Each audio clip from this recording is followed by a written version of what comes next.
তোমার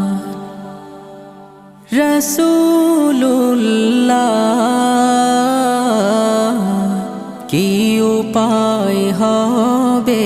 আমার রাসূলুল্লাহ